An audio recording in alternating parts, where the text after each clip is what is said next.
Section A, question number 1. A metal sheet is inserted between the plates of a parallel plate capacitor of capacitance C.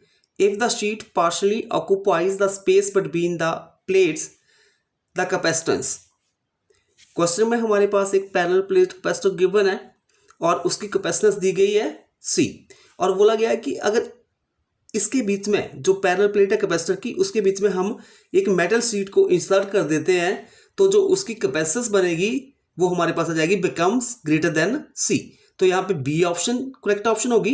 Let us सी, जो हमारे पास given है एक parallel plate capacitor है तो मैंने यहाँ पे दो पैरेलल प्लेट्स P और Q ले ली और इनके बीच जो डिस्टेंस है D और इस जो ये पैरेलल प्लेट कैपेसिटर है इसकी कैपेसिटेंस C दी गई है और हमारे पास रिलेशन होता है the capacitance between two parallel plate is given by epsilon not A upon D। अब इसके बाद क्वेश्चन में गिवन है कि अगर हम उसके बीच में गैप के बीच में एक मेटल शीट को प्लेस कर देते हैं तो उसकी कैपेसिटेंस के ऊपर क्या इफेक्ट पड़ेगा। तो हमने यहाँ पे एक जो मेटल शीट है जिसकी थिकनेस T है उसको प्लेस कर दिया तो हमारे पास जो इफेक्टिव डिस्टेंस बन जाएगी बिटवीन द प्लेट्स वो हमारे पास आ जाएगी D माइनस T। जो न्यू कैपेसिटेंस C डैश जो है वो बन जाएगी C dash is equal to epsilon not A upon D minus T। This is question number 2। अब जो हमारे पास थिकनेस जो है मेटल शीट की वो लेस देन D की होगी और then D minus T also less than D। So thus 1 upon D minus T greater than 1 over D। तो इस तरह से हमारे पास आ जाएगा epsilon not A upon D minus T greater than epsilon not A upon D। Means जो capacitance बनेगी जब हम मेटल शीट को प्लेस कर देंगे पैरेलल प्लेट कैपेसिटर के बीच में वो ग्रेटर देन होगी जो कैपेसिटेंस दी गई है पैरेलल प्लेट की जब हमने उसके बीच में मेटल शीट को प्लेस नहीं किया गया है। सो इस तरह से बी ऑप्शन करेक्ट ऑप्शन होगी becomes greater than C। Next question number 2। The electric field at a point in a region is given by E vector is equal to alpha R vector over R vector mod का cube where alpha is a constant and R is the distance of the point from the origin. The magnitude of the potential of the point is। इस question में हमारे पास electric field given है E vector is equal to alpha R vector over R vector का cube जहाँ पे alpha जो है वो कांस्टेंट है और R जो है वो डिस्टेंस है of the point from the origin और जो मैग्नीट्यूड होगा पोटेंशियल का ऑफ द पॉइंट इज। तो हमने पोटेंशियल निकालना है। इसके लिए सोल्यूशन हो जाएगा potential at a point is given by V r is equal to minus integration of infinity to R E dot d r. जो इलेक्ट्रिक फील्ड है वो रेडियल है so E vector dot d r vector this is equal to E d r के बराबर बन जाएगा। और तो हमारे पास ये this becomes V r is equal to minus integration infinity to R E d are बन जाएगा। इसके बाद नेक्स्ट स्टेप में हमारे पास गिवन है E is equal to alpha R over R vector का क्यूब। तो जब हम इस इलेक्ट्रिक फील्ड का मॉड ले लेंगे तो हमारे पास बन जाएगा alpha R over R cube. तो यहाँ पे हमारे पास R के साथ ये क्यूब कैंसिल हो जाएगा स्क्वायर बच जाएगा तो हमारे पास E is equal to alpha over R square. So यहाँ पे E की जगह पे हम प्लेस कर देंगे अल्फा ओवर R स्क्वायर।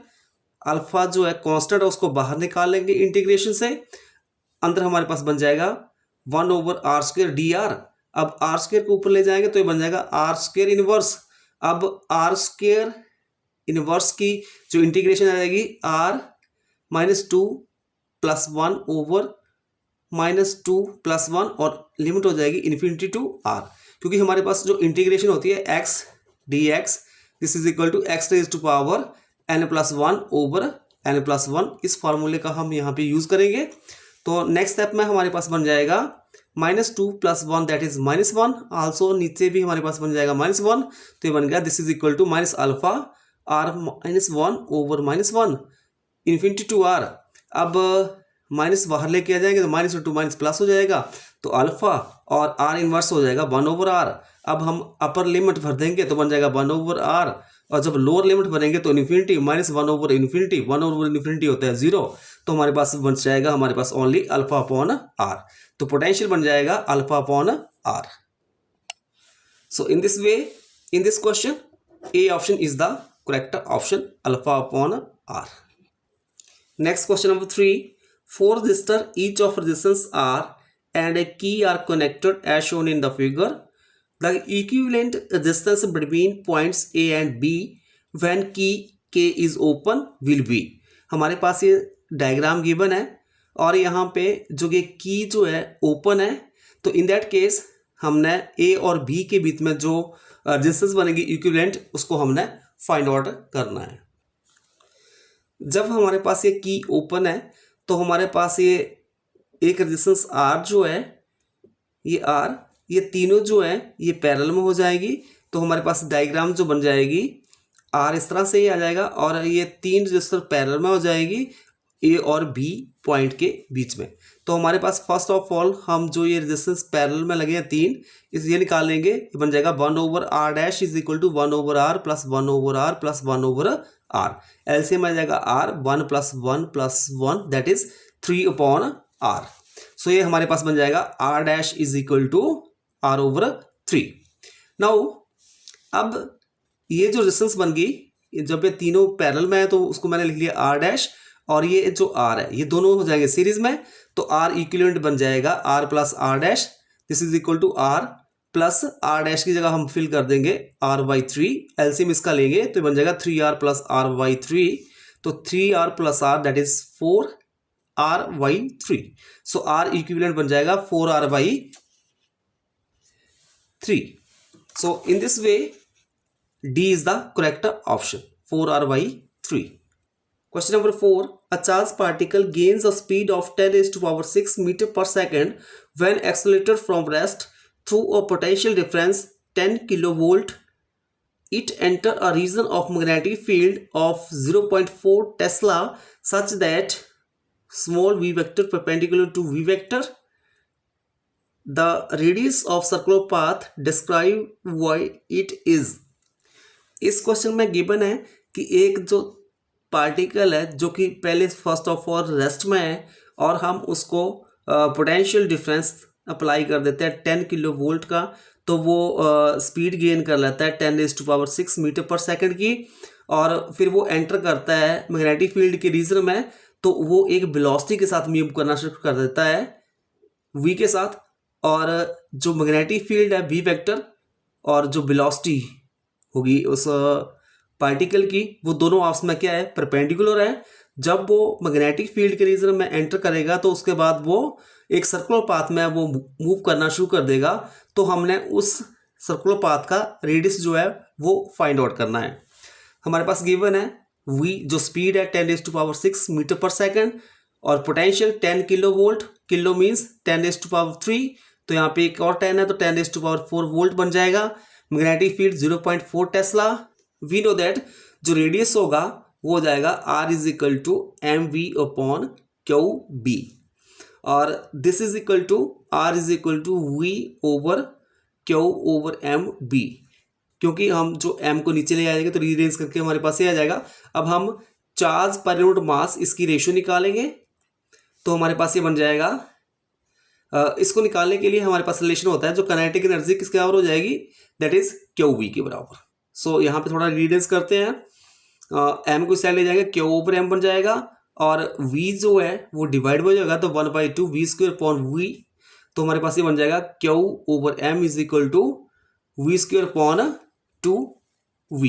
अब वैल्यू भर देंगे, v की वैल्यू हमारे पास 10⁶, तो बन जाएगा 10⁶ का square upon 2 multiply 10⁴। This is equal to 10⁻12 हो जाएगा, 6 to the 12 और ओवर 2 × 10⁴। अब हम इसको थोड़ा सॉल्व करेंगे तो हमारे पास बन जाएगा 1/2 मल्टीप्लाई 10 की 12 या 10 की -4 ऊपर जाएगा, base are same power are added, तो हमारे पास बन जाएगा यहाँ पे 10⁸ और 1/2 को डिवाइड करके 0.5, तो यहाँ से एक पॉइंट जब हम इस साइड प्लेस करेंगे तो हमारे पास ये पावर जो है कम हो जाएगी, 5 टाइम्स 10⁻⁷ कूलम पर किलोग्राम बन जाएगा। अब हम वैल्यू यूज करेंगे यहाँ पे, R is equal to V की जगह जाएगा 10⁻⁶, Q/m जो अब हमने निकाला है 5 × 10⁻⁷ फॉर देंगे, और मल्टीप्लाई जो मैग्नेटिक फील्ड है 0.4। तो इस तरह से हम इसको आगे सॉल्व करेंगे, तो सॉल्व करके हमारे पास बन जाएगा जो हमारे पास रेडियस होगा दैट इज 5 सेंटीमीटर आ जाएगा। So in this question B option is the correct option. Next question number 5, a current of 10/π ampere is maintained in a circular loop of radius 14 centimeter. The value of dipole moment associated with the loop is। Question में given है एक circular loop है और इन that case उसका radius जो है 14 centimetre है और वहाँ पे जो करंट है वो कितना बन रहा है 10/π एम्पियर। तो वहाँ पे जो डाइपोल मोमेंट होगा एसोसिएटेड विद द लूप उसको हमने फाइंड आउट करना है। तो इसके लिए सोल्यूशन हो जाएगा, गिवन है हमारे पास करंट 10/π एम्पियर, रेडियस है 14 सेंटीमीटर, इसको हम चेंज कर लेंगे मीटर में तो डिवाइड बाय 100 कर देंगे, ये हमारे पास बन जाएगा 0.14 मीटर। और एरिया ऑफ लूप जो हो जाएगा area is equal to πr², circular है तो πr² हो जाएगा, पाई आर की वैल्यू भरेंगे 0.14 और इसका कर देंगे हम स्क्वायर, तो ये बन जाएगा a is equal to 0.0196 pi meter square. और मैग्नेटिक डाइपोल मोमेंट के लिए फार्मूला होता है mu is equal to I A. I हमारे पास है 10/π मल्टीप्लाई ए हमने पे निकाला है 0.0196 pi, pi cancel with pi, we have left with 10 multiply 0.0196 और this is equal to 0.196 ampere metre square. तो in this question C option is the correct option. Next question number 6. The magnetic flux linked with the coil changes with time t as phi is equal to 8t² plus 5t plus 7, where t is in second and phi is in Weber. The value of EMF induced in the coil at t is equal to 4 seconds is। हमारे पास कोई coil है और उसके साथ जो magnetic flux link कर रहा है उसकी वैल्यू दी है हमारे पास 8t² plus 5t plus 7। t जो टाइम जो सेकंड में है और 5 जो मैग्नेटिक फ्लक्स है वो वेबर में है। तो हमने इन दैट केस जो इंड्यूस ईएमएफ होगी कॉइल में कब, जब टाइम 4 सेकंड होगा वो फाइंड आउट करना हमने। इसके लिए सोल्यूशन हो जाएगा, मैग्नेटिक फ्लक्स हमारे पास 8t² plus 5t plus 7 given है। अब चेंज लेंगे हम मैग्नेटिक फ्लक्स का with respect to time that is d/dt, this is equal to d/dt of 8t² plus 5t plus 7। अब इसको और सॉल्व करेंगे तो बन जाएगा d/dt of 8t² plus d/dt of 5t plus d/dt of 7। तो यहाँ पे ये 8 कॉन्स्टेंट बाहर आ जाएगा और t² की डिफरेंशिएशन हो जाएगी 2t, तो 8 टू द 16t बन जाएगा और इधर 5 d/dt ऑफ t 1 हो जाएगा, 5 मल्टीप्लाई 1 दैट इज 5 और कांस्टेंट के 0 होती है तो हमारे पास आ जाएगा d5/dt is equal to 16t plus 5। और जो time rate of change of magnetic flux किसके बराबर होता है, according to Faraday law of electromagnetic induction that is equal to E, that is EMF के बराबर। So when time t is equal to 4 second तो EMF बन जाएगी this is equal to 16t plus 5, t की जगह हम value भर देंगे 4, तो 16 4 the 64 plus 5 that is 69। So EMF induce हो जाएगी that is equal to 69। So EMF induced in the coil when t is equal to 4 second is 69 volt. So D is the correct option. Next question number 7. Which of the following rays coming from the sun plays an important role in maintaining the earth warms that are infrared rays? Here is the correct option. Question number 8. The dimension of mu epsilon inverse, where epsilon is the permittivity and mu is the permeability of medium R. We know that V speed किसके बराबर हो जाएगी, this is equal to 1/√ऑफ mu epsilon. Square कर देंगे दोनों side तो ये बन जाएगा v का square is equal to 1 upon square root of mu e का स्क्वायर। यहाँ पे हमारे पास स्क्वायर के साथ स्क्वायर रूट कैंसिल हो जाएगा तो हमारे पास बच जाएगा v square is equal to 1 over mu e. अब इसको ऊपर ले जाएंगे तो इनवर्स बन जाएगा, mu e inverse is equal to v square, और v जो है इसके लिए डायमेंशन फार्मूला होता है m naught L T inverse, इसका स्क्वायर हो जाएगा तो ये बन जाएगा m naught L square T square inverse. तो म्यू ई इनवर्स का डायमेंशन फार्मूला हो जाएगा m naught L square T square inverse. So in this question, B option is the correct option. Question number 9. Which of the following electromagnetic waves has photons of largest momentum? Electromagnetic waves में जो photon होंगे जिनका largest momentum होता है that is X-rays. So here is the correct option. Next question number 10. A compound microscope has an objective and an eyepiece of focal length FO and FE respectively. To obtain a large magnification of a small object, the microscope should have.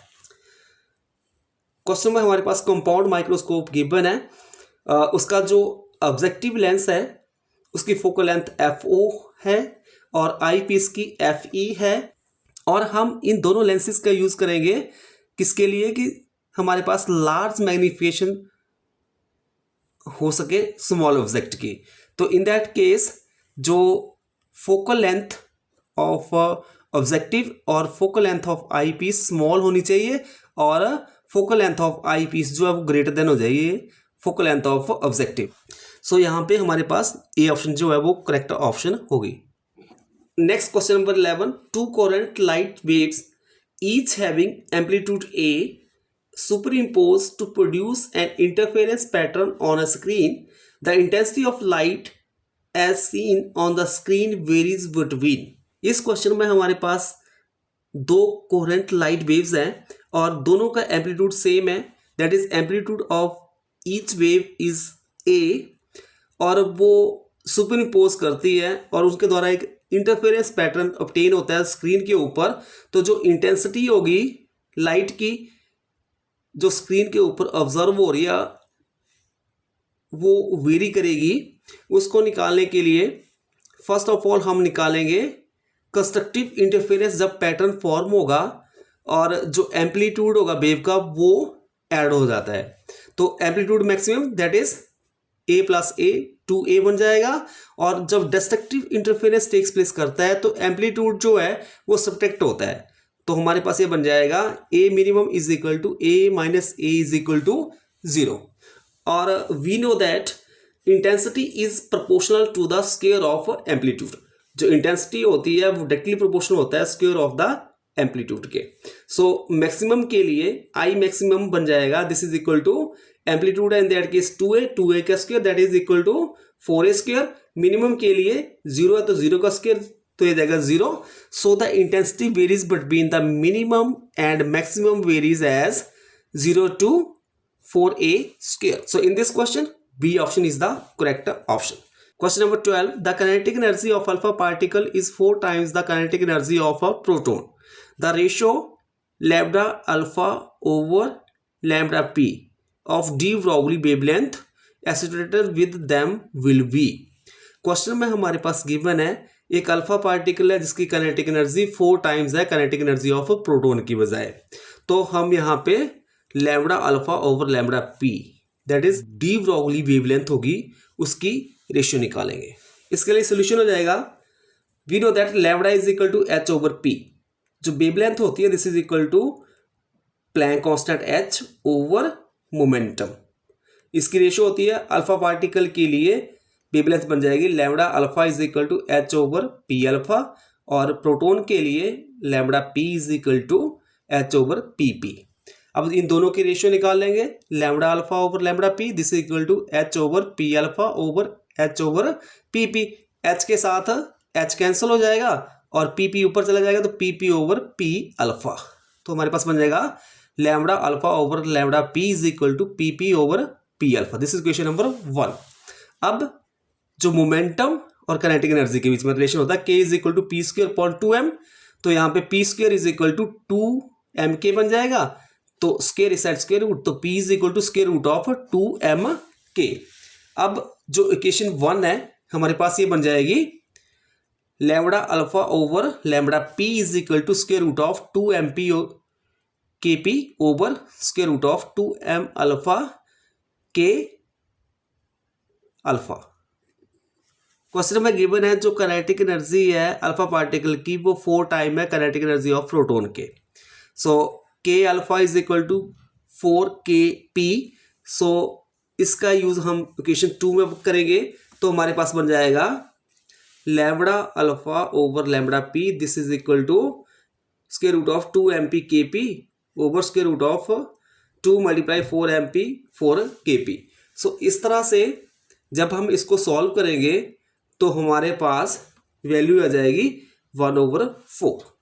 So in this way in question number 12 C option is the correct option. The ratio of lambda alpha over lambda p is equal to 1/4। Next है assertion and reason type question answer. Next है question number 13 assertion the impurity in p type silicon are not pentavalent atom. So assertion true है क्योंकि जब p type semiconductor बनता है तो हम जो प्योर सेमीकंडक्टर सिलिकॉन है उसमें हम ट्राइवैलेंट इम्प्योरिटी का ऐड करते हैं, ना कि पेंटावैलेंट इम्प्योरिटी का। अब रीजन है the hole density in valence band in p type semiconductor is almost equal to acceptor density. तो ये भी हमारे पास रीजन भी ट्रू है। What reason is not correct explanation of assertion. So in this question B option जो है वो करेक्ट ऑप्शन होगी। Question number 14 assertion during formation of a nucleus the mass defect produce is the source of binding energy of the nucleus. जब हमारे पास nucleus form होता है जो mass defect होगा वो प्रोड्यूस होगा is the source of binding energy of the nucleus. So यहाँ पे असर्शन जो है वो ट्रू है and reason for all nuclei the value of binding energy per nucleon increases with the mass number. So reason false होगा, so यहाँ पे C option जो है वो करेक्ट ऑप्शन होगी। Assertion is true, what reason is false.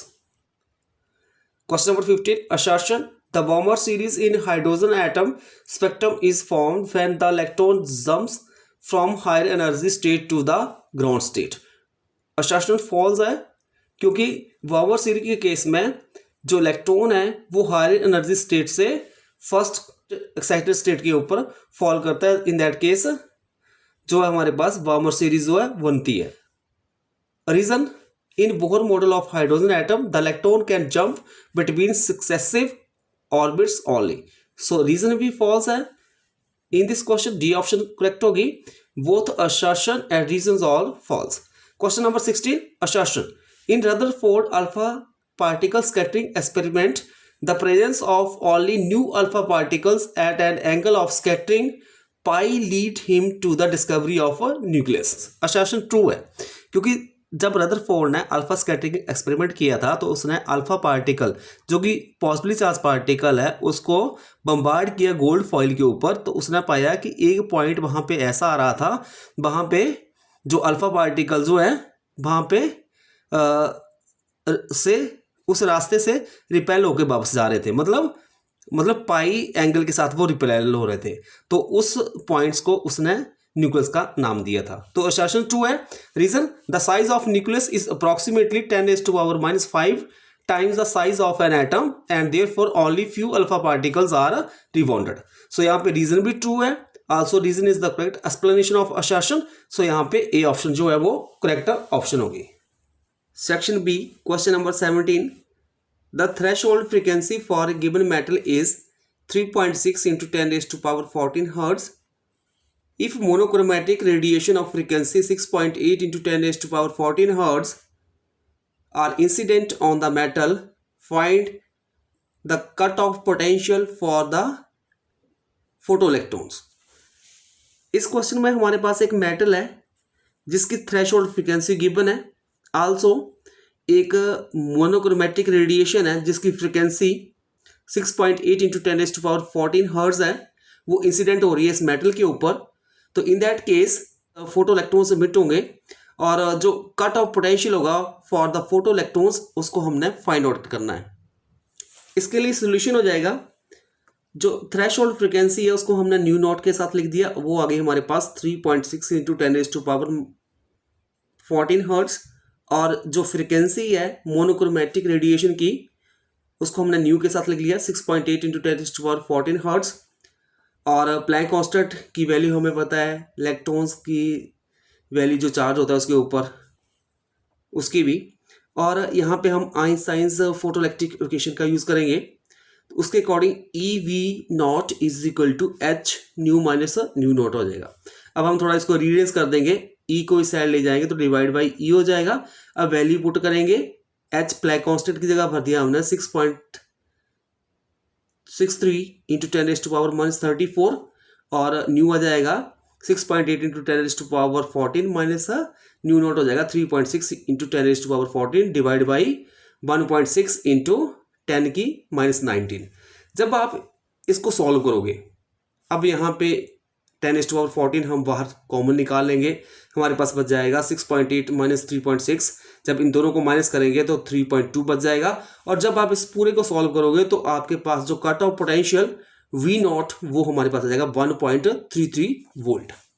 Question number 18 A part है, a point object is placed in air at A distance of r/3 in front of a convex surface of radius of curvature r, separating air from a medium of refracting index n less than 4. Find the nature and position of the image formed.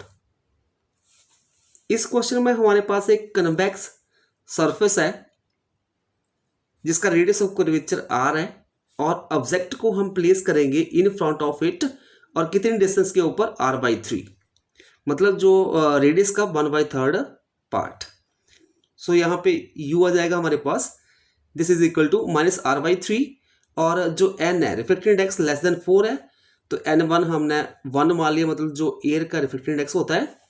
अब refraction at convex surface, उसके लिए formula होता है हमारे पास n2/v minus n1/u is equal to n2 minus n1/r। अब n2 की जगह हम n भर देंगे, n1 की जगह 1 और जो u है इसकी जगह पे हम भर देंगे -r/3। तो इस तरह से हमारे पास बन जाएगा n/v minus 1/u is equal to n minus 1/r। This implies n/v minus 1/-r/3 is equal to n minus 1/r। अब जो 3 ऊपर चला जाएगा माइनस टू माइनस प्लस हो जाएगा तो बन जाएगा n/v plus 3/r is equal to n minus 1/r। और दिस इज इक्वल टू, अब 3/r को हम इस साइड लेके चले जाएंगे तो -3/r आ जाएगा, r एलसीएम आ गया तो यहाँ पे n माइनस 1 माइनस 3 हो जाएगा और यहाँ पे n/v is equal to n minus 4 हो जाएगा over r। This implies v is equal to nr/n minus 4।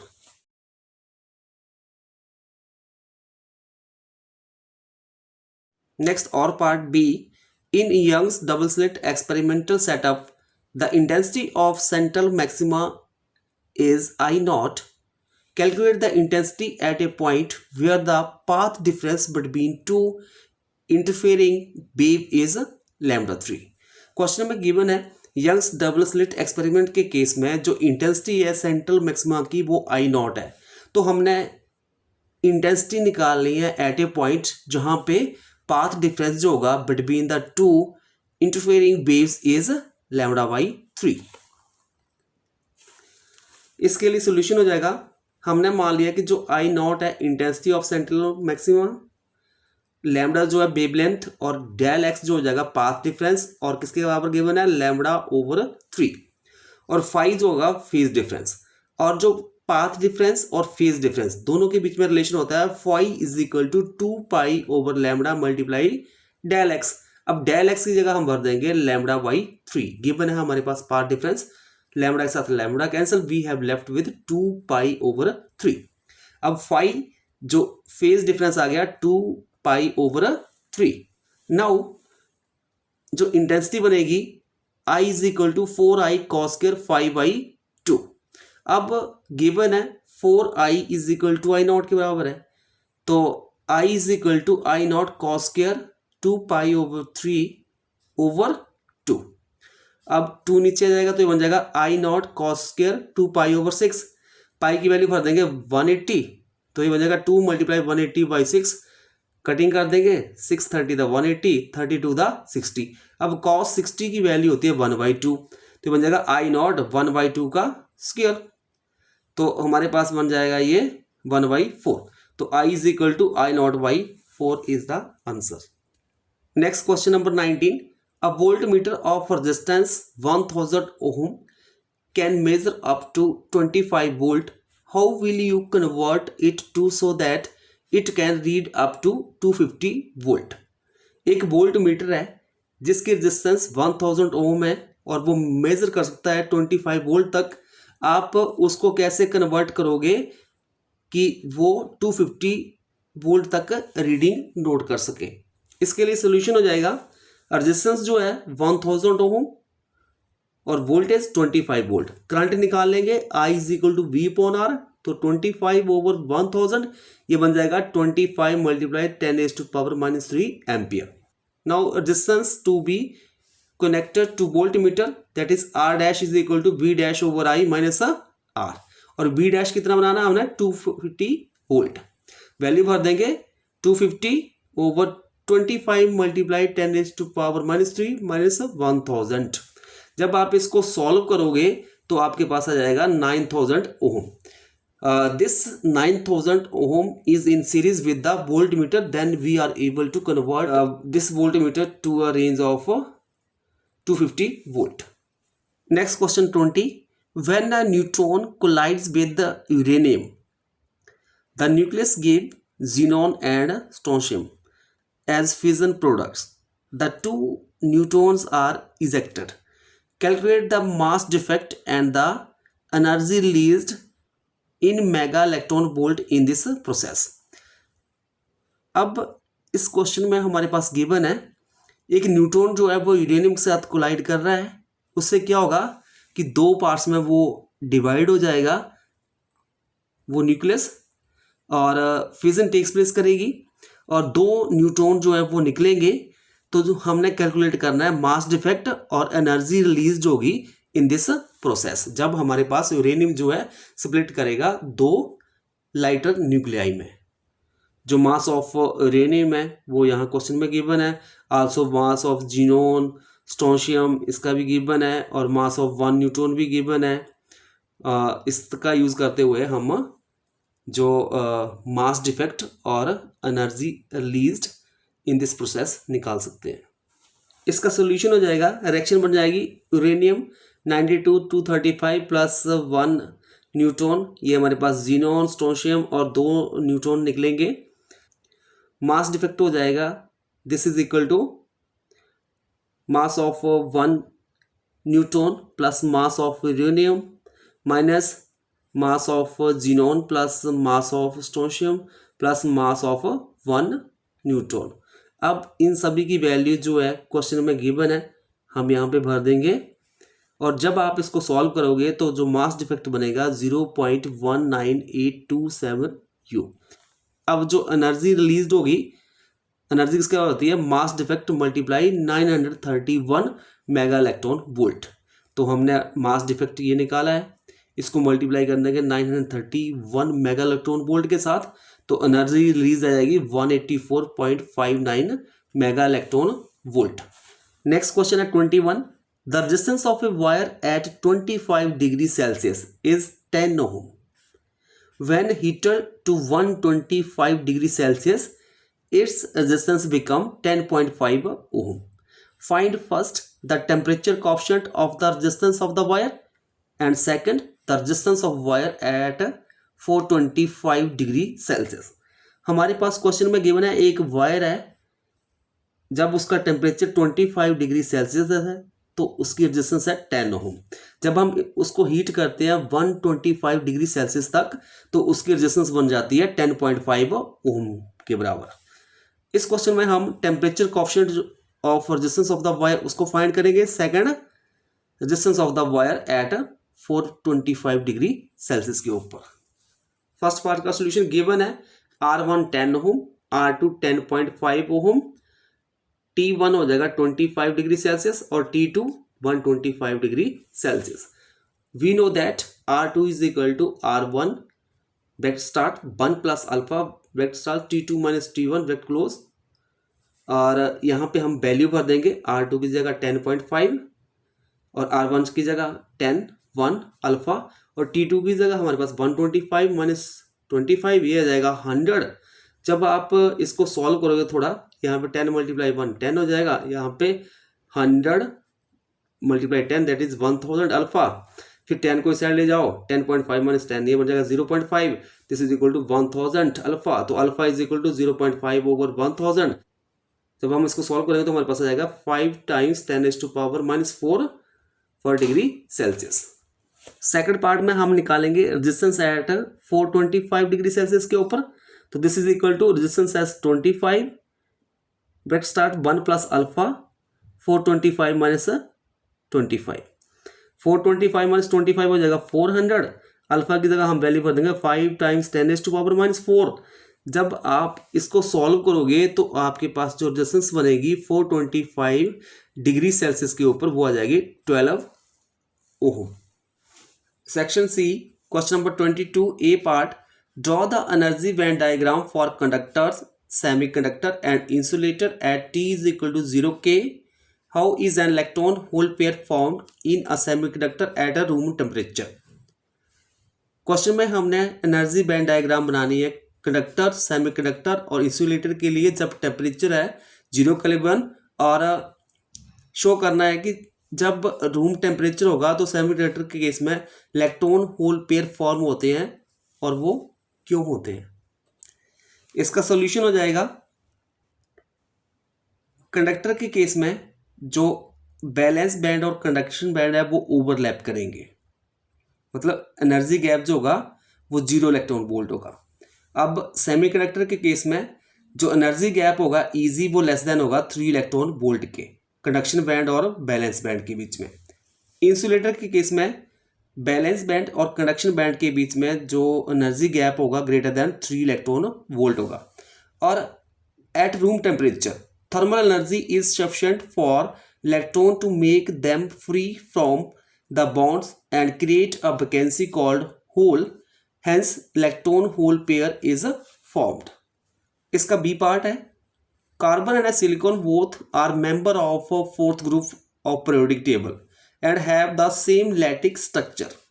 Carbon is an insulator where silicon is a semiconductor. Explain. Carbon और सिलिकॉन जो है वो फोर्थ ग्रुप के मेंबर हैं periodic table में, और उनका जो सेम लैटिस स्ट्रक्चर है, बट कार्बन जो है वो एक इंसुलेटर है, वेयर सिलिकॉन जो है सेमीकंडक्टर है। एक्सप्लेन। इसके लिए सोल्यूशन हो जाएगा, the balance electron in carbon lie in second orbit and for silicon lie in third orbit. So the energy required to take out an electron will be less for silicon as compared to carbon. Hence, number of free electrons for conduction in the silicon are sufficient but negligibly small for a carbon. Question number 23. A parallel plate capacitor has plate area A and plate separation D. Half of the space between the plate is filled with a material of dielectric constant K in the two ways as shown in the figure. Find the value of the capacitance of the capacitor in two cases. हमारे पास parallel plate capacitor दिया गया है जिनका area जो plate का A है और दोनों के बीच की डिस्टेंस जो है वो D है, और इसका जो हाफ पोर्शन है वो फील्ड किया गया है डाइलेक्ट्रिक मटेरियल के साथ जिसका कांस्टेंट K है। तो इन दैट दोनों के केसेस में हमने कैपेसिटेंस निकाल ली है। फर्स्ट में आप देख सकते हो कि इसका जो हाफ है वो डाइलेक्ट्रिक फील्ड किया हुआ है। अब यहाँ पे ये इसका अपर पोर्शन डाइलेक्ट्रिक डाला हुआ है, नीचे खाली है, तो यहाँ पे इन दोनों के बीच की डिस्टेंस D होगी, तो यहाँ पे इस हाफ फील्ड के लिए यहाँ पे आ जाएगा D/2 और इसका ये एरिया आ जाएगा A/2। जो ये A पार्ट है इसके लिए सोल्यूशन हो जाएगा, ये दोनों कैपेसिटर जो हैं वो सीरीज में इनकी जो कैपेसिटेंस आएगी 1/C = 1/K के epsilon not A upon D by two, यहाँ पे distance, plus 1 over epsilon not A D over 2। अब इसको जरा सॉल्व करते हैं। यहाँ पे 2 ऊपर चला जाएगा तो ये बन जाएगा 2 epsilon not A upon D. Same way यहाँ पे भी ये बन जाएगा। अब इसके बाद नेक्स्ट जो है, जो हमारे पास ये डी है, ये नीचे से ऊपर चला जाएगा डिनोमिनेटर से यहाँ पे ऊपर जाके, और यहाँ से भी ये ऊपर, तो हमारे पास बन जाएगा डी ओवर 2 के epsilon not A plus D over 2 epsilon not ए। अब इन दोनों में जो है D over 2 epsilon not A common है, बाहर निकाल लेंगे तो यहाँ पे इस साइड 1 ओवर के बच जाएगा, यहाँ पे 1। अब इनका एलसीएम आ जाएगा के, तो के ऊपर आ जाएगा 1 प्लस के, और 1 ओवर सी है तो इसको रिवर्स कर देंगे तो सी किसके बराबर बन जाएगा, सो कैपेसिटेंस बन जाएगी 2k over k plus 1 epsilon not A upon D, तो ये जाएगी कैपेसिटेंस। बी केस में अब हमारे पास ये दोनों जो है पैरेलल में हो जाएंगे, तो हमारे पास जो कैपेसिटेंस आ जाती है this is equal to epsilon not A K upon 2d plus epsilon not A upon 2d।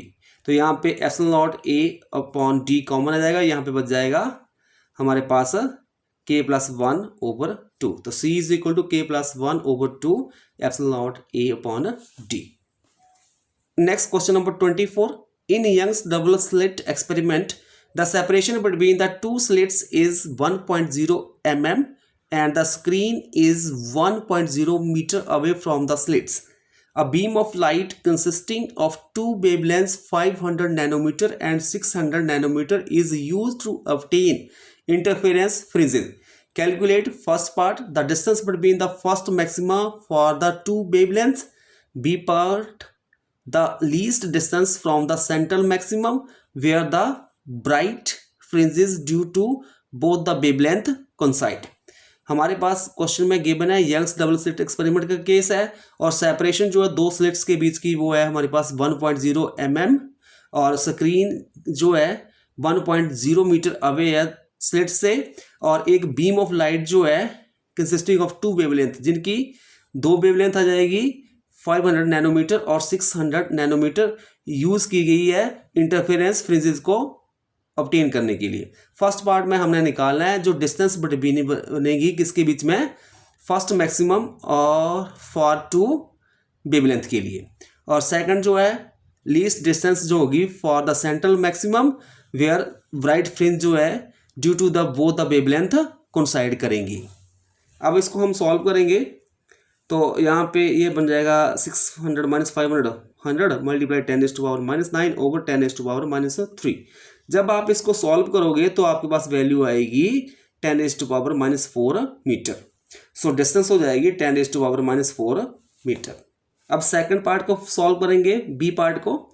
सो यहाँ पे जाएगा n lambda 1 d over d is equal to n plus 1 lambda 2 d over d। तो यहाँ पे हमारे पास in this case d over d दोनों side है कैंसिल हो जाएगा, हमारे पास बन जाएगा n lambda is equal to n plus lambda 2। अब वैल्यू भर देंगे, लैम्बडा जो है 600 इंटू 10⁻⁻9, यहाँ पे लैम्बडा 1 होगा is equal to n plus 1 500 into 10⁻⁻9।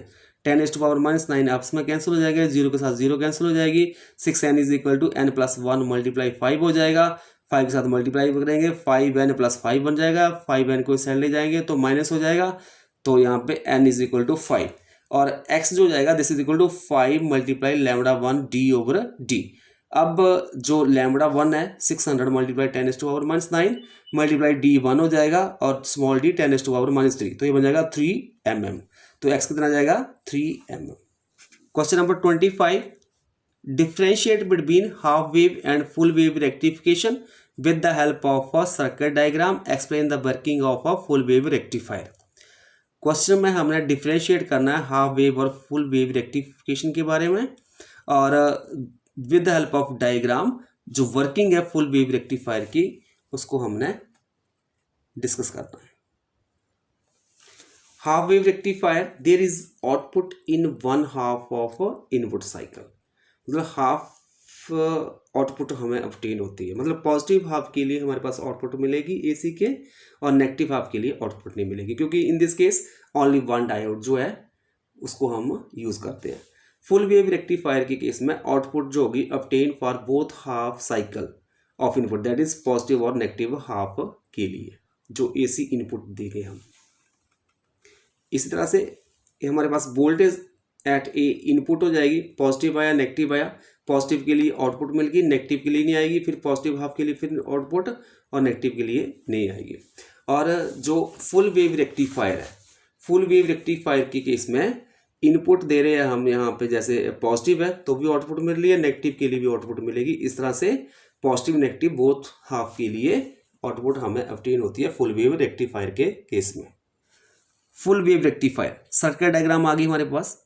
AC input देंगे हमारे पास, हमने ये ट्रांसफॉर्मर लगाया हुआ है, सेंटर टेपिंग है, ये हमारे पास प्राइमरी कॉइल है, सेकेंडरी कॉइल है, ठीक है। ये हमारे पास स्टेप डाउन होगा क्योंकि प्राइमरी कॉइल में नंबर ऑफ टर्न्स ज़्यादा है इन कंपैरिजन ऑफ सेकेंडरी के। अब यहाँ पे हमने एक डायोड D1 लगा दिया, D2 लगा दिया, और ये थ्रो लोड आउटपुट आ जाएगी हमारे पास, यहाँ पे मिल जाएगी RL थ्रो, हमें मिल जाएगी आउटपुट, यहाँ से हम इनपुट देंगे।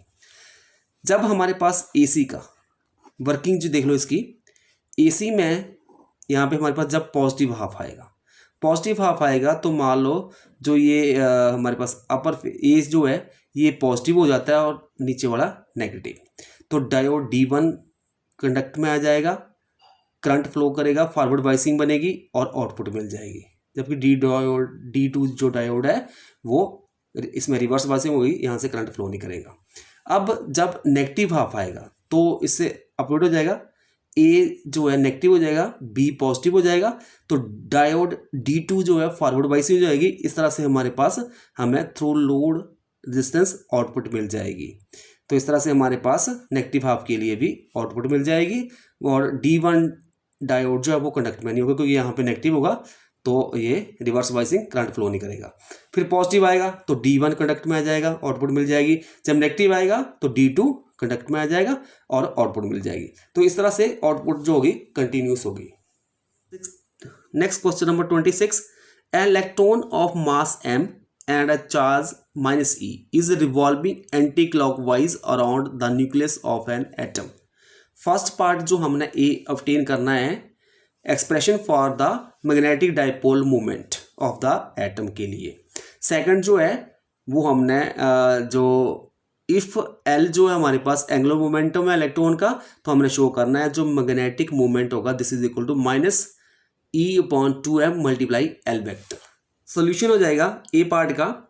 अब इलेक्ट्रॉन जो है वो एक सर्कुलर पाथ में रिवॉल्व कर रहा है और जिसका रेडियस r ले लिया और एंटी क्लॉकवाइज डायरेक्शन में रिवॉल्व कर रहा है और विद वेलोसिटी v के साथ, ठीक है, जिसका एंगुलर मोमेंटम है एल वेक्टर। तो जो मैग्नेटिक मूवमेंट होता है this is equal to product of current multiply area. तो करंट यहाँ पे हो जाएगा, इलेक्ट्रॉन है, इलेक्ट्रॉन के ऊपर चार्ज E होता है तो E/T आ जाएगा। अब वेलोसिटी किसके बारे होती है, d/t, डिस्प्लेसमेंट ओवर टाइम। तो यहाँ पे टाइम किसके बारे हो जाएगा, डिस्टेंस ओवर वेलोसिटी। अब डिस्टेंस क्या हो जाएगी, वो हमारे पास सर्कमफ्रेंस ऑफ सर्कल, तो t is equal to 2πr over v हो जाएगा, और एरिया क्या हो जाएगा सर्कल का πr²। अब जो ये सारी वैल्यू जो है i और a की यहाँ पे हम वैल्यू पुट कर देंगे, तो equation 1 becomes mu is equal to E/T πr², और t की जगह भर देते हैं 2πr/v। तो यहाँ पे पाई के साथ पाई कैंसल, r के साथ स्क्वायर कैंसल, v ऊपर चला जाएगा, तो mu is equal to 1/2 EVr। तो ये आ जाएगी magnetic moment of electron. B part जो एंगुलर मोमेंटम होता है this is equal to mvr के बराबर होता है, क्योंकि L is equal to RP होता है, तो P mb के बराबर होता है, तो ये is equal to L is equal to बन जाएगा mbr के बराबर। क्योंकि हमारे पास जो मैग्नेटिक मोमेंट होता है this is equal to 1/2 EVr। अब थोड़ा इसको रीअरेंज करते हैं, मल्टीप्लाई m के साथ कर दिया, डिवाइड भी कर दिया। क्यों किया, क्योंकि जो हमारे पास mbr है यहाँ पे हम भरेंगे L, तो यहाँ पे थोड़ा इसको रीअरेंज करते हैं, E/2m इज इक्वल टू, और mbr की जगह हम भर देंगे L, तो यहाँ पे बन जाएगा mu is equal to E/2m L। In vector form mu vector is equal to -e/2m l vector हो जाएगा। Question number 27, a rectangular glass slab ABCD refracting index 1.5 is surrounded by a transparent liquid refracting index 1.25 as shown in the figure. A ray of light is incident on the face AB at an angle I such that it is refracted out grazing the face AD. Find out the value of I. हमारे पास एक rectangular glass slab है ABCD जो कि बनी है glass की, उसका refractive index 1.5 है, उसको सराउंडेड किया गया है किसके साथ, लिक्विड के साथ, जिसका रिफ्रैक्टिव इंडेक्स 1.25 है। तो हमारे पास यहाँ पे जो ये रे ऑफ लाइट जो है वो इंसिडेंट कर रही है AB फेस के ऊपर, और इन दैट केस जो वैल्यू होगी आई एंगल की वो हमने फाइंड आउट करनी है। इसके लिए सोल्यूशन हो जाएगा for glass liquid interface sine IC critical angle जो होगा 1/n/1। अब this is equal to 1.25/1.5 solve करके हमारे पास देगा 5/6। अब IC प्लस R 90 डिग्री हो जाएगा। साइन R होता है square root of 1 minus cos square R, this is equal to √11/6। Since sine I over sine R is equal to n, therefore sine I is equal to √11/4, और जो I angle होगा this is equal to sine inverse √11/4, ये value आ जाएगी angle of incidence की। Question number 28, A part, 2 small solid metal balls A and B of radii R and 2R having charge densities 2 sigma and 3 sigma respectively are kept far apart. Find the charge density on A and B after they are connected by a connecting wire. दो गेंद है हमारे पास metal की A और B। A ball का radius R है और B ball का 2R है, और A की जो सरफेस चार्ज डेंसिटी है 2 सिग्मा है, B के ऊपर 3 सिग्मा है सरफेस चार्ज डेंसिटी, और दोनों को कुछ डिस्टेंस के ऊपर रखा गया है। फिर बोला गया है कि उन दोनों को हम आपस में कनेक्ट करते हैं विद हेल्प ऑफ वायर। तो जो उनकी डेंसिटी होगी, तो उनके ऊपर जो चार्ज डेंसिटी होगी A और B के ऊपर, आफ्टर जब हम उनको कनेक्ट कर देंगे वायर के साथ, उसको हमने फाइंड आउट करना है। पहली बॉल A ले ली हमने जिसका रेडियस R है और उसके ऊपर जो डेंसिटी 2 सिग्मा है। तो हमें पता है जो सरफेस चार्ज डेंसिटी होती है चार्ज अपॉन एरिया होता है, तो इसके ऊपर जो सरफेस चार्ज डेंसिटी सिग्मा 1 मान ली, sigma 1 is equal to Q upon A हो जाएगा। थोड़ा रीडेंस कर देंगे, और जो फर्स्ट बॉल है इसके ऊपर चार्ज Q1 ले लिए, तो Q1 is equal to sigma 1 A आ जाएगा। सिग्मा 1 2 सिग्मा है, मल्टीप्लाई एरिया हो जाएगा, स्फीयर है तो 4 पाई आर स्क्वायर, ये बन जाएगा 4 to the 8 pi are square sigma. Q1 charge जो हो जाएगा ये आ जाएगा हमारे पास। अब दूसरी गेंद ले ली जिसका रेडियस 2R है, डेंसिटी 3 सिग्मा है, तो यहाँ पे जो चार्ज आ जाएगा Q2 is equal to sigma 2A। अब सिग्मा 2 कितना है, 3 सिग्मा के बराबर है, और जो इसका एरिया होगा 4 पाई आर स्क्वायर, तो यहाँ पे R 2R है तो 2R का स्क्वायर हो जाएगा, 2 to the 4, 4 4 the 16, 3 48, और यहाँ पे जाएगा pi are square sigma, this is 2। अब इसके बाद हम टोटल चार्ज निकाल लेंगे, Q is equal to Q1 plus Q2 हो जाएगा। Q1 हमारे पास 8 पाई आर स्क्वायर सिग्मा है, और Q2 जो है 48 पाई आर स्क्वायर सिग्मा, ये बन जाएगा 48 plus 8 56 pi are square sigma. अब जब हम इन दोनों वॉलों को, मतलब जो दोनों गेंद जो हैं A और B, इनको जब हम कनेक्ट कर देंगे वायर के साथ, तो मान लो कि जो वॉल A है उसके ऊपर चार्ज Q आ गया और दूसरी के ऊपर capital Q minus small q। तो जो let Q be the charge on wall A, capital Q minus small q charge on wall B। So KQ over R is equal to KQ minus Q over 2R हो जाएगा। सो यहाँ पे थोड़ा इसको rearrange करते हैं, तो हमारे पास यहाँ पे R के साथ R कैंसिल हो जाएगा, K के साथ K कैंसिल हो जाएगा, हमारे पास बच जाएगा Q is equal to capital Q over 3, capital Q है हमारे पास 56 pi are square sigma divide by 3, तो स्मॉल Q हमारे पास ये बन जाएगा, और capital Q minus small q this is equal to Q minus small Q है हमारे पास क्यू/3। अब क्यू/3 इसकी वैल्यू हमारे पास ये 56 pi are square sigma over 3 और कैपिटल क्यू की ये है हमारे पास। अब यहाँ पे एलसीएम ले लेंगे, 3 एलसीएम आ जाएगा। जब हम इसको सॉल्व करेंगे तो हमारे पास ये बन जाएगा 112 pi are square sigma over 3। अब जो चार्ज डेंसिटी होगी on ball A, this is equal to sigma A is equal to Q upon A. तो क्यू की वैल्यू हम भर देंगे जो हमने ये निकाली है यहाँ पे 56 pi are square sigma over 3 divide by area हो जाएगा 4 पाई आर स्क्वायर। जब हम इसको सॉल्व करेंगे तो हमारे पास बन जाएगा 14/3 sigma. Charge density on ball B, this is equal to sigma B is equal to capital Q minus small Q ऊपर ए। Capital Q minus small Q हमारे पास वो 112 pi are square sigma over 3 over हमारे पास area हो जाएगा 4 पाई 2 are का स्क्वायर। तो जब हम सॉल्व करेंगे 7/3 सिग्मा आ जाएगा। नेक्स्ट क्वेश्चन नंबर 28 का और part, B part. Two infinitely long straight wire 1 and 2 are placed d distance apart parallel to each other as shown in the figure. They are uniformly charged having charge densities lambda and minus lambda by 2 respectively. Locate the position of the point from wire 1 at which the net electric field is 0 and identify the region in which it lies. Question में given है 2 straight wire है और 1 and 2 और इन दोनों के बीच की distance small D है और ये रीजन ए बी और सी गिवन है। 1 जो वायर है उसके जो हमारे पास चार्ज डेंसिटी है लैम्डा और 2 के ऊपर माइनस लैम्डा बाई 2। तो इन दिस क्वेश्चन हमने फाइंड आउट करना है कि किस पॉइंट के ऊपर मतलब जो इलेक्ट्रिक फील्ड 0 होगी और वो रीजन किस साइड लाई करेगा। इसके लिए सोल्यूशन हो जाएगा, मान लेते हैं कि जो पॉइंट जो है वो P हमारे पास जो है वो ए रीजन में लाई कर रहा है और वो जो वायर 1 है उससे x डिस्टेंस के ऊपर है और जो वायर 2 है उससे x+d डिस्टेंस के ऊपर है।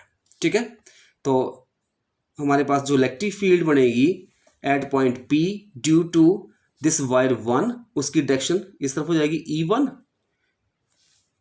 तो E1 is equal to lambda upon 2 pi epsilon naught x। This is equation number 1। अब इलेक्ट्रिक फील्ड जो है P पॉइंट के ऊपर दिस वायर 2 के द्वारा वो होगी E2 और उसकी डायरेक्शन होगी इस तरफ।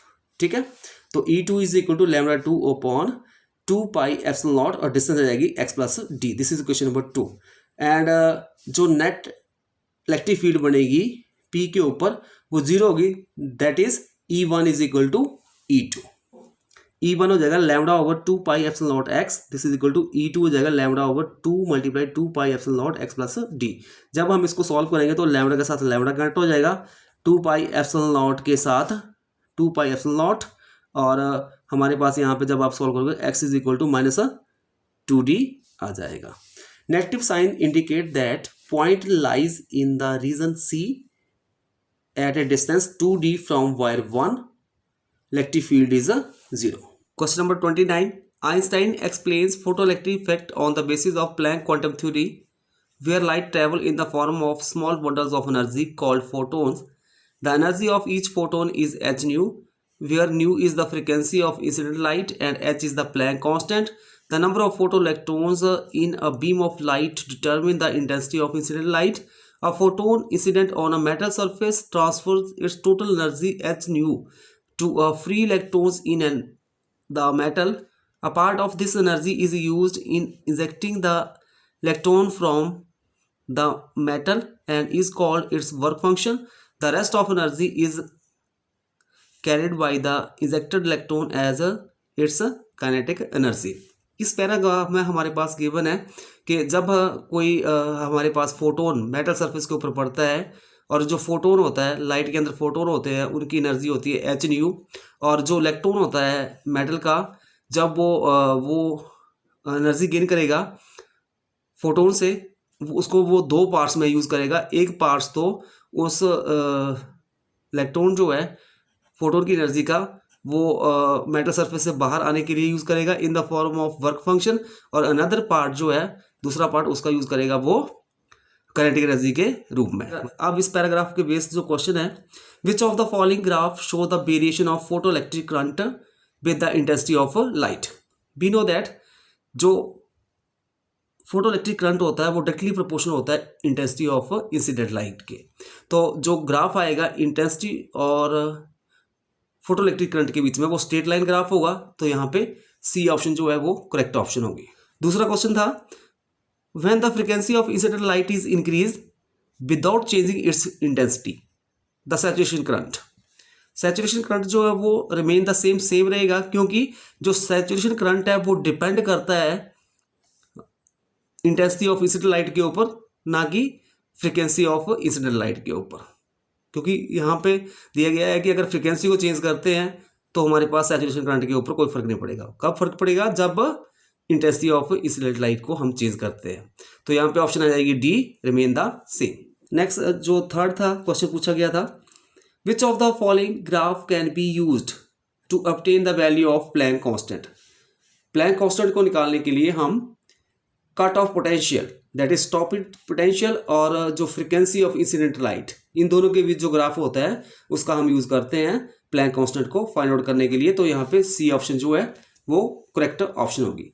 नेक्स्ट क्वेश्चन नंबर 4 का जो ए पार्ट है, रेड लाइट, येलो लाइट और blue light of same intensity are incident on a metal surface successively. KR, KY and KB represent the maximum kinetic energy of the photoelectrons respectively. Then in this question C option जो correct option होगी, KB greater than KY greater than KR, क्योंकि जो हमारे पास blue colour है उसकी जो wavelength है वो स्मॉल होगी किसके कंपैरिजन? येलो के। किसके कंपैरिजन? रेड के। तो हमारे पास जो फ्रीक्वेंसी होगी वेवलेंथ की रेसिप्रोकल होती है, तो यहाँ पे फ्रीक्वेंसी जो होगी ब्लू कलर की ज़्यादा होगी येलो के बजाय और रेड के बजाय। और इसी तरह से जो इलेक्ट्रॉन इमिट होंगे उनकी जो काइनेटिक एनर्जी ज़्यादा होगी किसकी? जो blue greater than yellow greater than red. So यहाँ पे सी ऑप्शन जो है वो करेक्ट ऑप्शन होगी।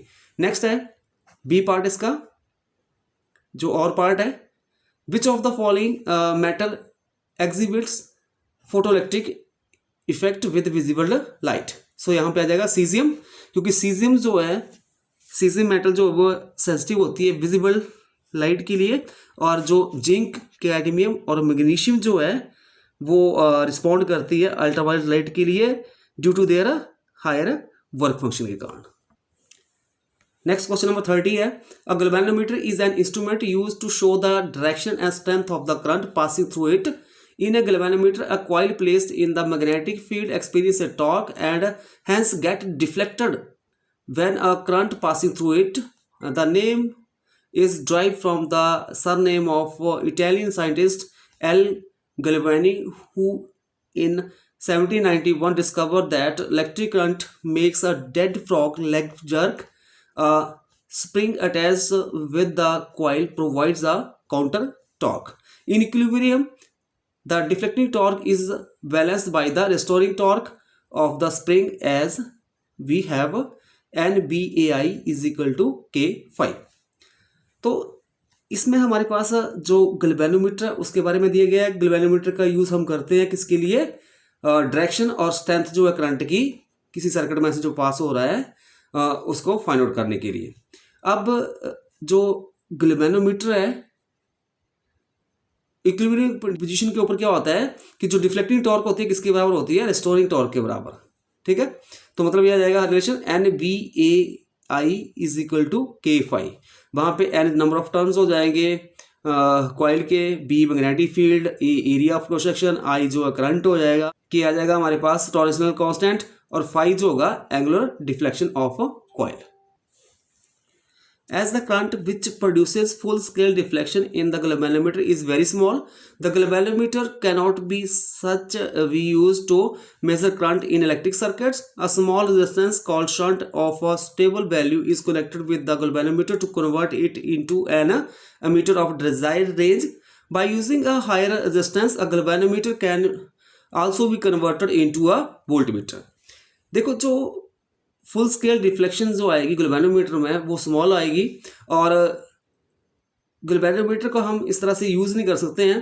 गैल्वेनोमीटर का जो है हम किस में कन्वर्ट करेंगे, पहले उसको करेंगे हम एमीटर में, और गैल्वेनोमीटर को जब हम एमीटर में चेंज करते हैं तो उसके शंट मतलब पैरेलल में हम एक रेजिस्टेंस लगाते हैं, और जब गैल्वेनोमीटर को हम वोल्टमीटर में चेंज करते हैं तो क्या करते हैं, सीरीज में हाई रेजिस्टेंस लगाते हैं।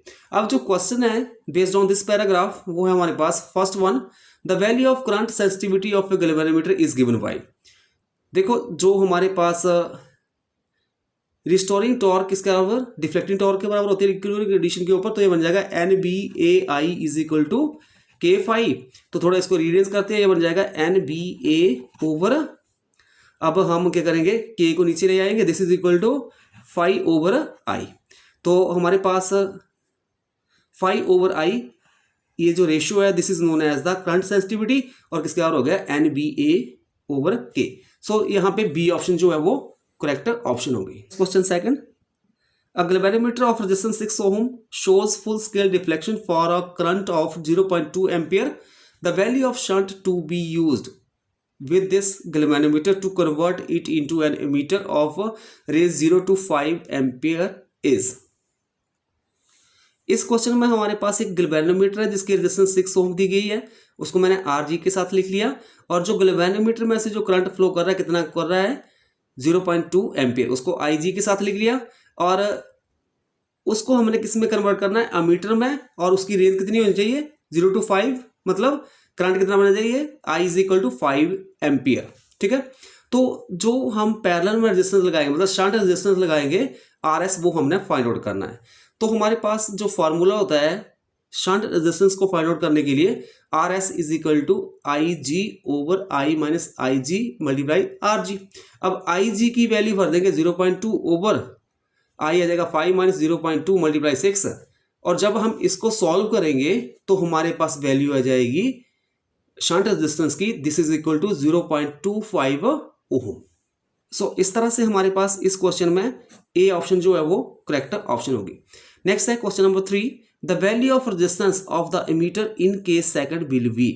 जो ये सेकंड केस है इसमें जो हमने एमीटर बना दिया गैल्वेनोमीटर का, तो उसकी क्या रेजिस्टेंस बनेगी उसको हम निकालेंगे। उसको निकालने के लिए जो एमीटर बना उसके रेजिस्टेंस के लिए formula RA is equal to RG multiply RS over RG plus RS। RA हो जाएगा रेजिस्टेंस ऑफ एमीटर, RG हो जाएगा रेजिस्टेंस ऑफ गैल्वेनोमीटर, और RS जो होगा शंट रेजिस्टेंस। तो हमारे पास जो रेजिस्टेंस ऑफ गैल्वेनोमीटर 6 ओम दी गई है, शंट रेजिस्टेंस हमने निकाली 0.25, वैल्यू भर देंगे यहाँ पे, ये बन जाएगा 6 मल्टीप्लाई 0.25 ओवर 6 प्लस 0.25, जब मल्टीप्लाई करेंगे तो 1.50 ओवर इसको हम ऐड कर देंगे 6.25, और जब हम इस सभी को सॉल्व करेंगे तो हमारे पास बन जाएगा RA इज इक्वल टू 0.24 ओम। तो जो हमारे पास शंट रेजिस्टेंस आएगी वो आ जाएगा 0.24 ओम। सो यहाँ पे बी ऑप्शन जो है वो करेक्ट ऑप्शन होगी। नेक्स्ट फोर्थ क्वेश्चन का जो ए पार्ट है, a galvanometer is converted into an voltmeter of range 0 to V volt by connecting with it a resistance R1. If R1 is replaced by R2, the range becomes 0 to 2 volt. The resistance of galvanometer is। हमारे पास हमने एक galvanometer को convert कर दिया volt meter में जिसकी range बन गई 0 to V, और जो इसके सीरीज में हमने रेजिस्टेंस लगाई है वो लगाई R1। अब बोला गया है सेकंड सिचुएशन में कि अगर हम R1 को R2 से रिप्लेस कर दें तो उसकी जो रेंज बन जाती है 0 to 2 वोल्ट। ठीक है, तो जो रेजिस्टेंस होगी गैल्वेनोमीटर की वो हम फाइंड आउट करेंगे। तो इसके लिए सोल्यूशन हो जाएगा, जो रेजिस्टेंस आएगी जो हम सीरीज में लगाएंगे गैल्वेनोमीटर के जिसके कारण वो वोल्टमीटर में चेंज हो जाएगा, वो आ जाएगा R is equal to V upon IG minus RG, और ये बन जाएगा RG को इस साइड ले आ जाएगा तो R plus RG is equal to V upon IG।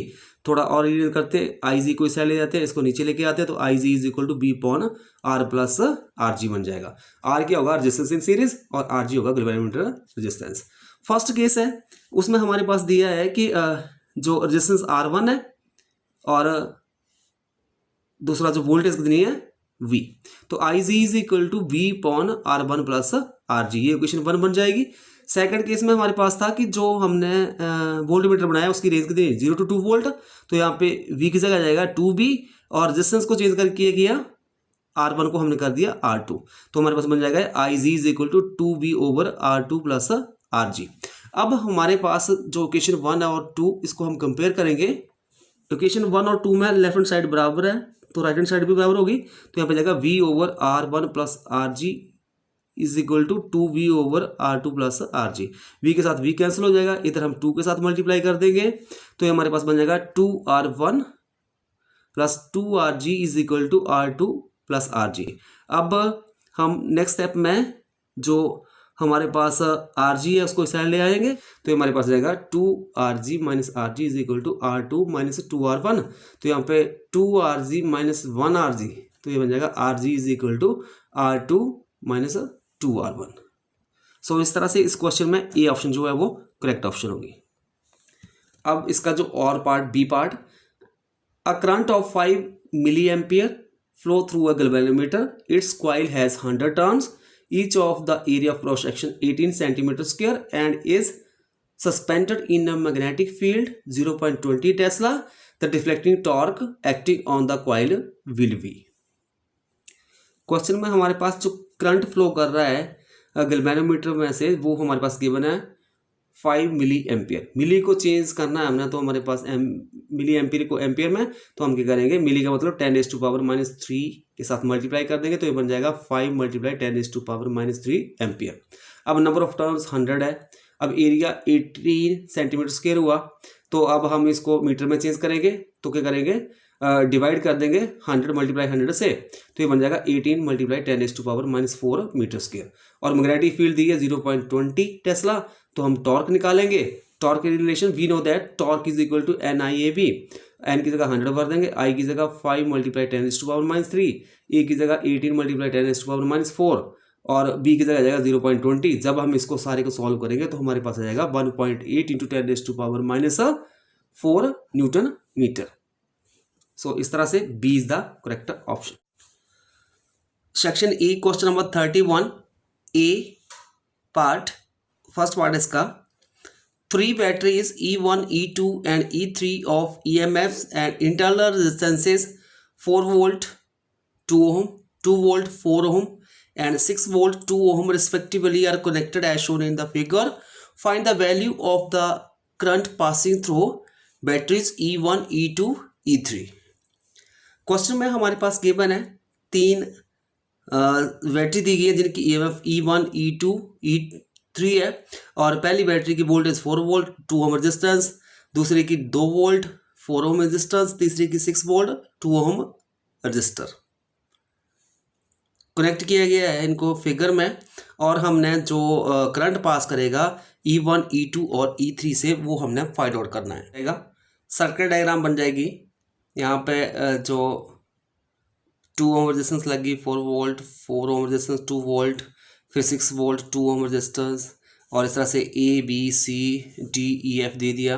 अब जो है यहाँ पे इन दिस केस यहाँ पे जो FER में यहाँ से करंट जो है I1 फ्लो कर रहा है BA के क्रॉस I2, तो हमारे पास यहाँ पे इस साइड से करंट जाएगा और यहाँ से भी आएगा, तो इस तरफ इस आर्म DC में से करंट हो जाएगा I1 plus I2।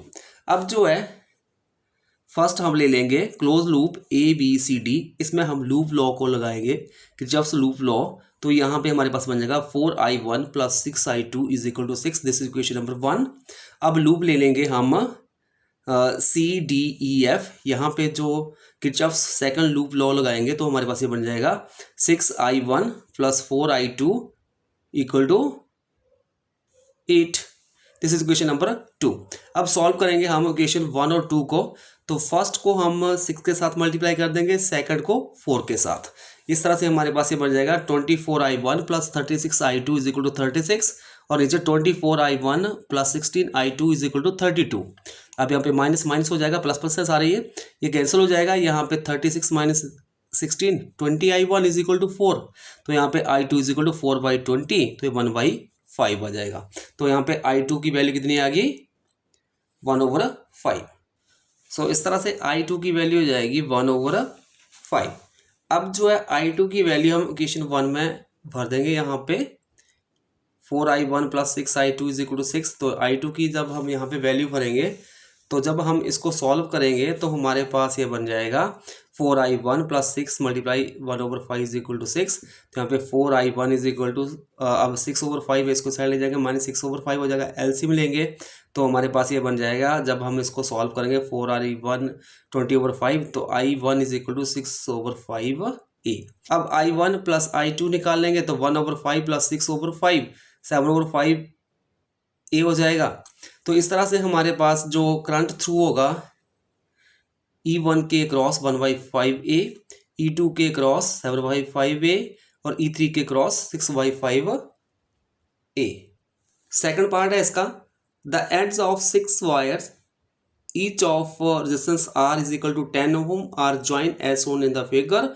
The point A and B of the arrangement are connected in a circuit. Find the value of the effective resistance offered by it to the circuit. Circuit diagram हमारे पास given है। इन this case जो effective resistance होगी वो हमने find out करनी है। इसका सोल्यूशन हो जाएगा, जो हमारे पास रेजिस्टेंसेस है RAC, ये हमारे पास ये RAC, फिर RCB और हमारे पास RAD और RDB, ये जो है हमारे पास ये एक प्रकार का व्हीटस्टोन ब्रिज बन जाएगा। तो जो करंट होगा RCD के, मतलब इस CD के क्रॉस वो 0 आ जाएगा and it will not contribute to the equivalent resistance. The equivalent resistance of the bridge is R is in the parallel with the RAB. RAB के साथ वो पैरेलल में होगा, since combination of RAC and RCB and RAD and RDB is in parallel with the RAB.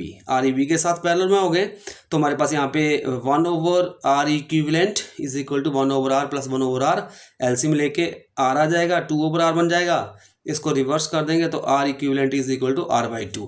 R हमें पता है 10 ओम है, तो जब वैल्यू भरेंगे तो 10/2 5 ओम आ जाएगा इसका आंसर। क्वेश्चन नंबर 31 का जो और पार्ट है, बी पार्ट का first part, current I is equal to 1 ampere is passing through a copper rod N is equal to 8.5 × 10⁻28 meter cube inverse of varying cross section as shown in the figure. The area of cross section at point A and B along its length are 1.0 × 10⁻⁻7 meter square and 2.0 × 10⁻⁻7 meter square respectively. Calculate first the ratio of electric field at point A and B. Second, the drift velocity of electrons at point B. हमारे पास एक copper rod है, इसमें ये जो A है point, यहाँ पे जो इसका जो एरिया है वो हमारे पास ये गिवन है, बी पॉइंट के ऊपर भी।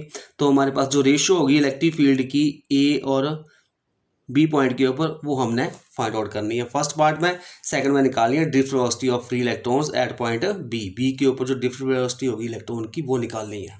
फर्स्ट पार्ट का सोल्यूशन हो जाएगा J vector is equal to sigma E vector.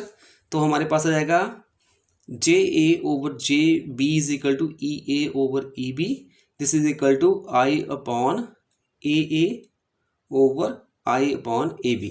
तो यहाँ पे बन जाएगा AB ऊपर चला जाएगा ओवर AA, AB किसका हो जाएगा 2 और AA हो जाएगा 1। तो JA/JB इज इक्वल टू 2/1 आ जाएगा। अब इसके बाद सेकंड पार्ट जो है उसमें हमने ड्रिफ्ट वेलोसिटी निकालनी है। तो ड्रिफ्ट वेलोसिटी होती है VD is equal to 1/NEA। तो this is equal to 1/N है हमारे पास 8.5 × 10⁻28 multiply E charge on 1 electron 1.6 × 10⁻−19 और एरिया जो है 2 × 10⁻⁻7, ये बन जाएगा this is equal to 3.6 × 10⁻4 metre per second, इसका आंसर आ जाएगा। इसका second part 2 point charges Q1 equal to 16 microcoulomb and Q2 is equal to 1 microcoulomb are placed at point R1, this is equal to 3m I vector and R2 is equal to 4m J vector. Find the net electric field E at point R is equal to 3m I vector plus 4m J vector.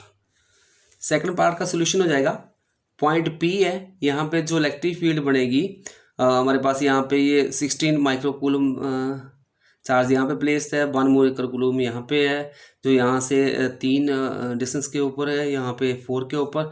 तो P के ऊपर जो electric field बनेगी E1 in this direction, और ये किसका हो जाएगी E1 is equal to K Q upon R square, R vector. अब K जो आ जाएगा 9 इंटू 10⁻9 मल्टीप्लाई, और यहाँ पे आ जाएगा ये हमारे पास 1.6 इंटू 10⁻⁻6 J, और ओवर 4 का स्क्वायर। ठीक है, तो हमारे पास जब हम इसको सॉल्व करेंगे तो E1 is equal to 9 multiply 10�3 joule के बराबर आ जाएगा। अब E2 इस तरफ आ जाएगा हमारे पास, this is equal to 9 into 10⁻9 multiply 1 into 10⁻6, क्योंकि ये चार्ज है 1 माइक्रो कूलम, माइक्रो मतलब 10⁻6 ओवर 3 का स्क्वायर। मतलब यहाँ से यहाँ तक डिस्टेंस कितनी है 3 है, तो ये 3 आ जाएगा 3 का स्क्वायर। जब इसको सॉल्व करोगे आपके पास बन जाएगा E2 is equal to 10⁻3 I।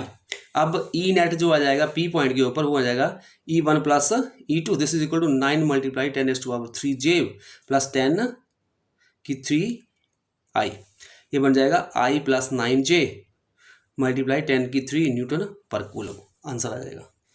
Question number 32 A part है इसका first part, define self inductance of A coil, derive the expression for the energy required to build up a current I in a coil of self inductance L. Second part है the current passing through the two inductor of self inductance 10 mH and 20 mH increases with the time at the same rate. Draw graph showing the variation of first the magnitude of EMF induced with the rate of change of current in each inductor, second the energy stored in each inductor with the current flowing through it. So A part का first part देख लेते हैं, self inductance. तो यहाँ पे हमारे पास जो है सेल्फ इंडक्टेंस के लिए डेफिनेशन हो जाएगी, self inductance is the induced EMF induced in the coil when rate of change of current through the coil is unity. अब साथ में to maintain growth of current power has to be supplied from external source. P किसके बराबर हो जाएगा, क्योंकि P होता है हमारे पास VI के बराबर, यहाँ पे EMF है तो V की जगह E आ जाएगा, तो P is equal to EI, और this is equal to the time rate of change of work done होता है dW ओवर dt हो जाएगा, और this is equal to LI DI by dt। अब थोड़ा इसको रीअरेंज करते हैं तो हमारे पास यहाँ पे dt के साथ dt कैंसिल, तो dW is equal to LI DI हो जाएगा। अब इसको इंटीग्रेट कर देंगे, इंटीग्रेशन LI DI, तो ये बन जाएगा हाफ LI स्क्वायर, तो ये जाएगा work done, this is equal to half LI square. Second part में जो ग्राफ बनेगा, magnitude of induced EMF with the rate of change of current in each inductor, 2 inductor दिए गए हैं। सो इसके लिए जो इसका जो फर्स्ट पार्ट है उसके लिए ग्राफ हो जाएगा, क्योंकि E is equal to minus L DI by dt होता है, तो हमारे पास बन जाएगा DI बाई dt हम ले लेंगे अलॉन्ग एक्सिस, और y एक्सिस ले लेंगे E, तो हमारे पास ये बन जाएगा स्ट्रेट लाइन ग्राफ होगा। फर्स्ट के लिए फर्स्ट इंडक्टर है जिसकी वैल्यू है 10 mH, और सेकंड के केस में 20 mH, और सेकंड जो है energy store in an inductor with the current flowing through it. Energy और करंट के बीच में जो ग्राफ आएगा, क्योंकि एनर्जी होती है U is equal to 1/2 LI square, और ये होगा पैराबोलिक ग्राफ ऑब्टेन होगा, तो इस तरह से एनर्जी ले लेंगे हम अलॉन्ग y एक्सिस और करंट अलॉन्ग x एक्सिस। जो फर्स्ट है उसके लिए हमारे पास इस तरह से आ जाएगा, और सेकंड के लिए ये हमारे पास। इसका और पार्ट है B, इसका first part, define the term mutual inductance, deduce the expression for the mutual inductance of two long coaxial solenoid of the same length having different radii and different number of turns. Mutual inductance क्या होती है उसके बारे में हमने बताना है, और एक्सप्रेशन निकालना है म्यूचुअल इंडक्टेंस के लिए। 2 कोएक्सियल सोलेनॉइड लेंगे, सेम लेंथ होगी और डिफरेंट रेडियाई होंगे और डिफरेंट नंबर ऑफ टर्न्स। ए का जो फर्स्ट पार्ट है उसका सोल्यूशन हो जाएगा इस तरह से, हमारे पास ये डायग्राम आ जाएगी। ये फर्स्ट सोलोनाइड ले ली मैंने S1 जिसके N1 टर्न्स है और इसका रेडियस R1 है। दूसरी सोलोनाइड जो है उसके N2 टर्न्स है, सोलोनाइड S2 आ गई और इसका जो रेडियस है वो R2 है, दोनों की लेंथ L है। अब mutual inductance is defined as the induced EMF in the primary coil when the current in the secondary coil changes at a unit rate. अब इसके लिए जो रिलेशन हो जाएगा निकालेंगे तो वो मैंने आपको पहले बता चुका हूँ कि R1 जो है radius of the solenoid R1 S1 ले लिया। इसके लिए जो रिलेशन हो जाएगा, consider two long coaxial solenoid each of length, इसके लिए जो एक्सप्रेशन हो जाए, इसके लिए जो रिलेशन हो जाएगा, consider two long coaxial solenoid each of length L, R1 radius of the solenoid S1, R2 जो होगा रेडियस हो जाएगा सोलोनाइड S2 का, और जो N1 है नंबर ऑफ टर्न्स है सोलोनाइड S1 में, N2 जो है नंबर ऑफ टर्न्स है सोलोनाइड S2 में। जब आपके पास करंट I2 सेटअप हो जाएगा थ्रू द सोलोनाइड S2 के, तो it sets of magnetic flux with the S1 solenoid. So N1 is equal to M12I2 हो जाएगा।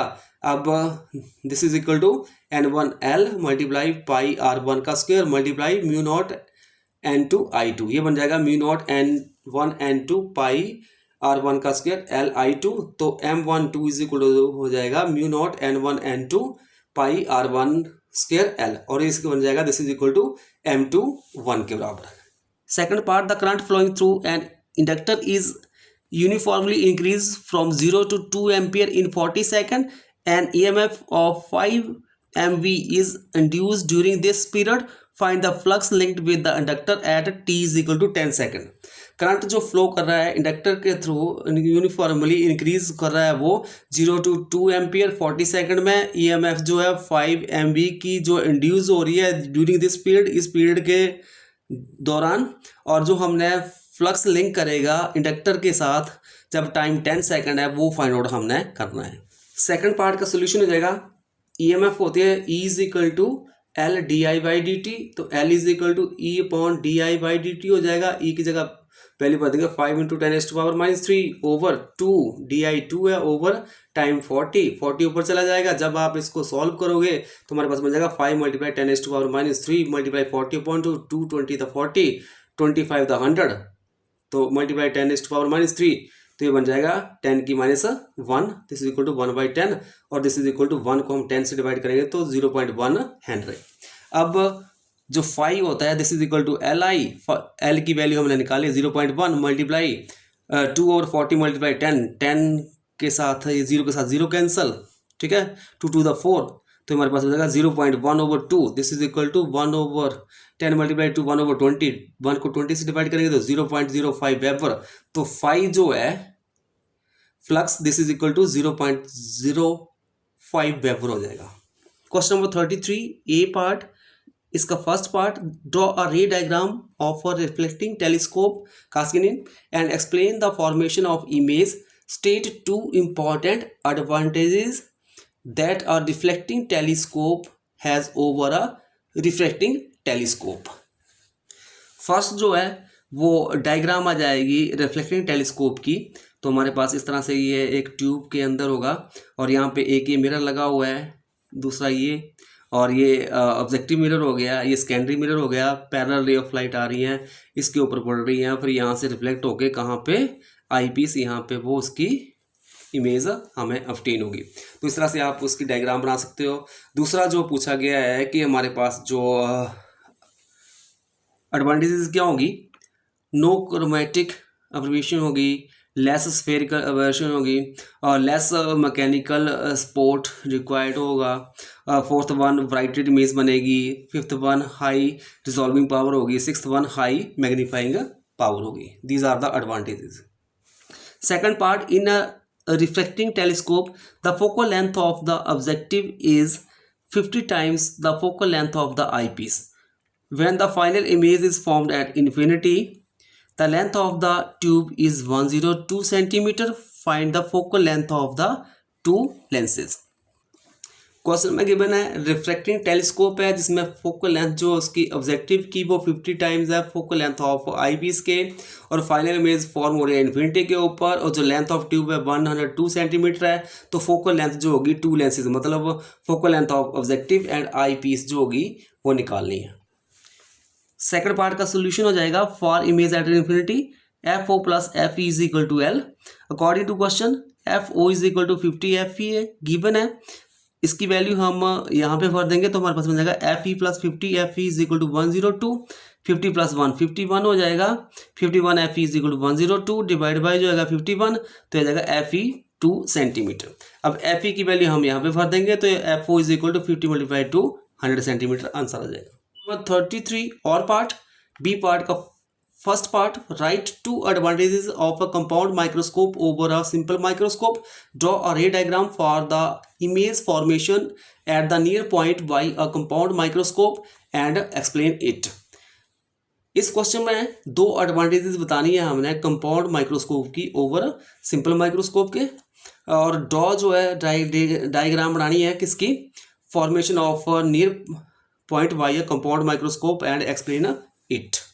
सोल्यूशन फर्स्ट पार्ट का जो एडवांटेज होगी, फर्स्ट हो जाएगा लार्ज मैग्निफिकेशन ब्राइटेड इमेज, इसके लिए रे डायग्राम, ऑब्जेक्टिव लेंस हो गया, आई पीस हो गया, ऑब्जेक्ट को हमने ऑब्जेक्टिव लेंस के इन फ्रंट रखा ए बी, इसकी इमेज बन गई ए डैश बी डैश, ये हो गई रियल एंड इन्वर्टेड इमेज।